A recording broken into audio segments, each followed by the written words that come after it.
Voilà, petite vidéo qui va concerner donc la classe 1.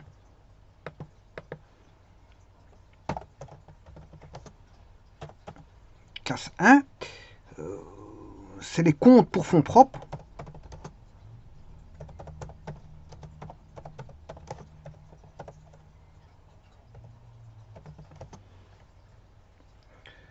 Et aussi les provisions pour risque et charges.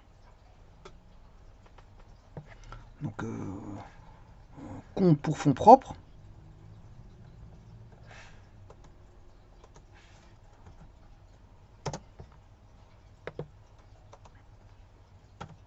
Provision pour risque et charges. Et il y a les dettes à plus d'un an.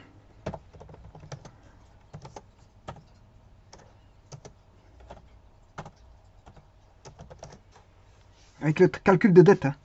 Sur des calculs, dans les dettes, il y a des calculs.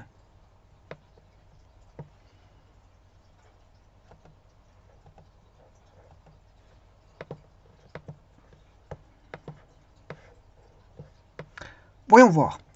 Donc je vais dans le PCMN. Classe 1, fonds propres, provision pour risque et charges et dette à plus d'un an. Vous avez 10 capital avec 100 qui est capital souscrit, 101 qui est capital non appelé, voilà. Le 11 apport en capital, 110 apports disponibles hors capital, 111 apports indisponibles hors capital, avec 1100 qui sont des primes d'émission, 1109 qui sont autres pour le 110 et pour le 111, 1110 c'est des primes d'émission, 1119 autres. Après on retrouve les plus-values de réévaluation pour le 12, les 13 on retrouve les réserves, avec les réserves légales, les autres réserves, les réserves immunisées, les réserves disponibles. Voilà. Et puis on retrouve aussi subside en capital, bénéfice reporté ou perte reportée, subside en capital, voilà, provision et impôts différés, 17 dette à plus d'un an, 19 à compte aux associés sur le partage de l'actif net, et puis on passe à la classe 2. Donc tout ça c'est la classe 1. Tout ceci c'est la classe 1.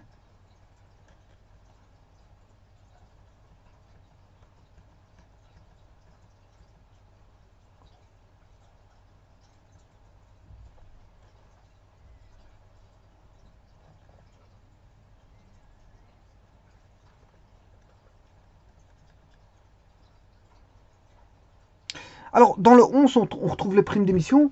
Et je vous avais parlé des comptes 11 primes d'émission. Hein. Puis, on trouve les 12 plus-values de réévaluation. Donc, le 11 et 12, j'avais déjà parlé. Hein. Vous allez voir la classe 11, c'était prime d'émission. Enfin, le compte 11 prime d'émission. Et parce que si on est dans la classe 1. Donc, j'avais parlé du compte 11 prime d'émission. Du compte 12, plus-value de réévaluation. J'ai parlé des réserves. Ouais, il y avait les réserves.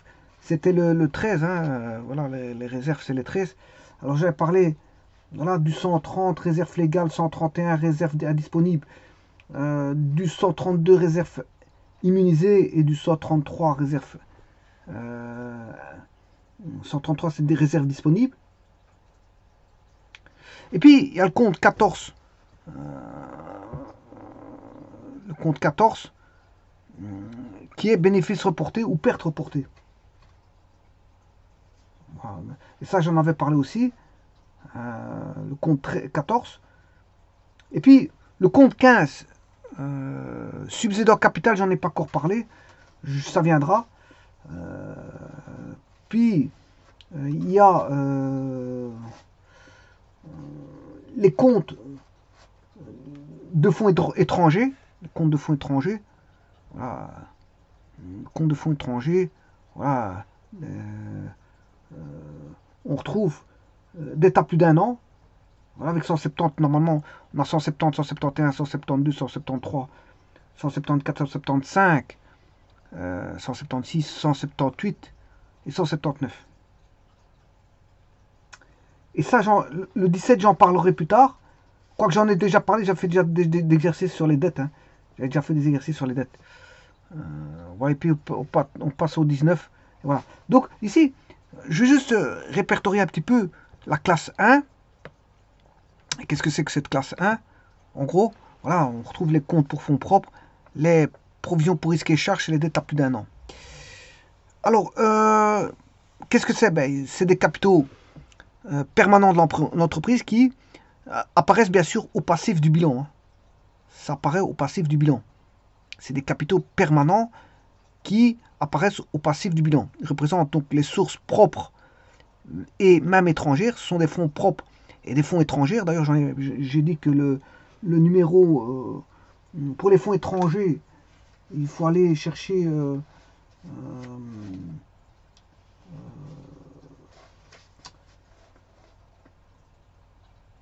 les comptes de fonds étrangers, c'est-à-dire le compte 17. C'est le compte 17. Hein. Voilà, donc on a bien des fonds propres et des fonds étrangers. Donc voilà, fonds propres et des fonds étrangers, dont l'entreprise bien sûr dispose de façon, on va dire, durable. Alors, comment sont constitués on va dire ces fonds permanents? Donc ces fonds permanents, on va les retrouver en tant que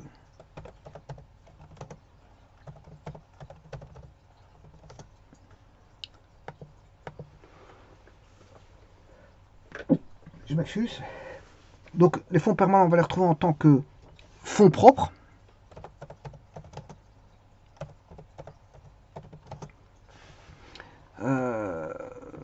Subdivisés donc en fonds propres, en fonds étrangers et en provisions pour risques et charges.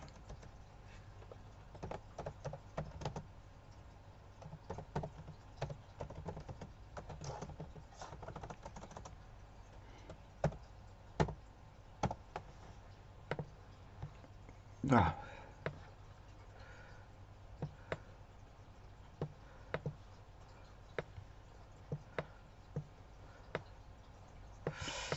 Alors, pour les fonds permanents, comme je l'ai dit, ça se subdivise en 3 catégories. Fonds propres, fonds étrangers et provisions pour risques et charges. Alors, pour ce qui est des fonds propres, on aura, comme j'ai dit, on va retrouver le capital. Le capital. On va retrouver les primes d'émission. Qu'est-ce qu'on peut retrouver aussi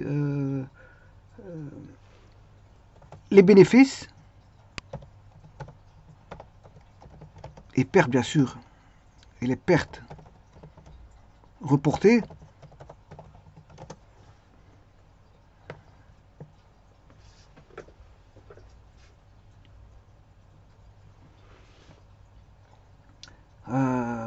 Qu'est-ce qu'on peut retrouver encore?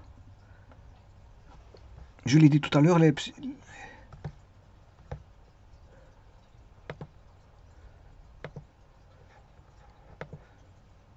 subsides en capital.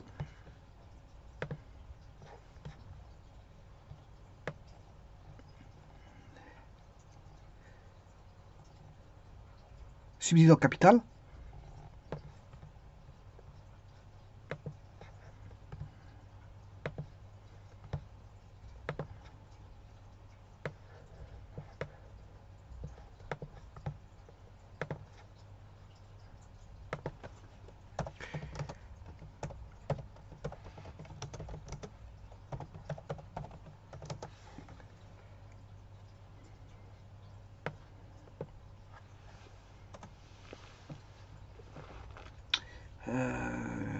Et alors, les plus-values de réévaluation.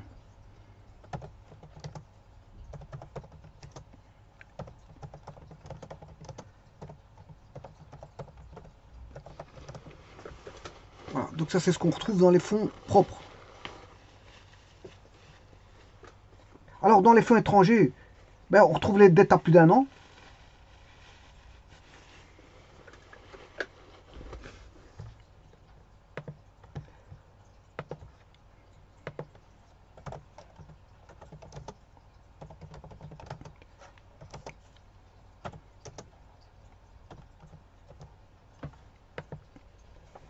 Voilà, et puis on retrouve les provisions pour risques et charges. Donc ça se subdivise en 3 catégories, les fonds permanents.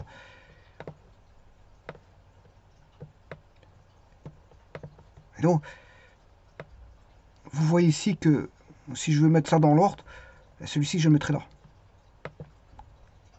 Par rapport à l'ordre qui est donné en bas. Donc on a les fonds permanents qui sont subdivisibles en fonds propres ou capitaux propres, ou compte pour fonds propres. Ensuite, à cela, je veux dire, s'opposent les fonds étrangers. Et on a une troisième partie qui sont les provisions pour risques et charges. Alors, par rapport aux fonds propres, on retrouve le capital, les subsides en capital, les plus-values de réévaluation, les bénéfices et pertes reportées, les primes d'émission. Voilà.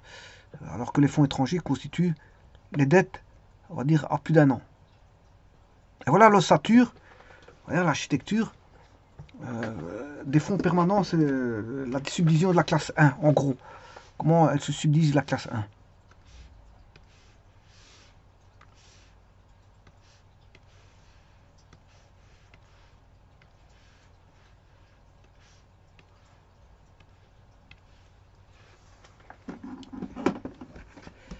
Donc on a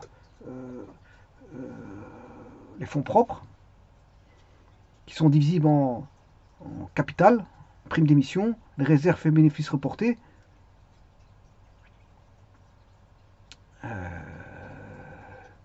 Ouais, attention que j'ai oublié les réserves. Hein. Les réserves... Ouais, j'ai oublié les réserves.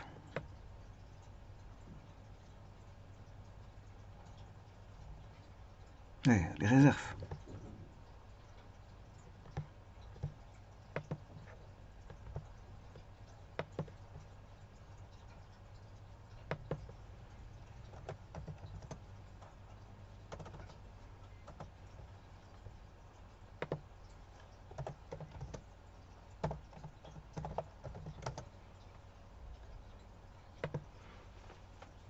Donc on retrouve le capital, les primes d'émission, les réserves, les bénéfices ou pertes reportées, les plus-values de réévaluation, les subsides à capital.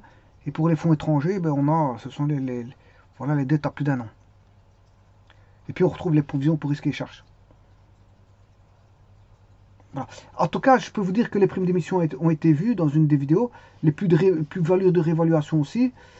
Les réserves, ça a été vu aussi. Subsides en capital, pas encore. Voilà. Les comptes de fonds étrangers, j'avais commencé un petit peu à faire des exercices sur les dettes.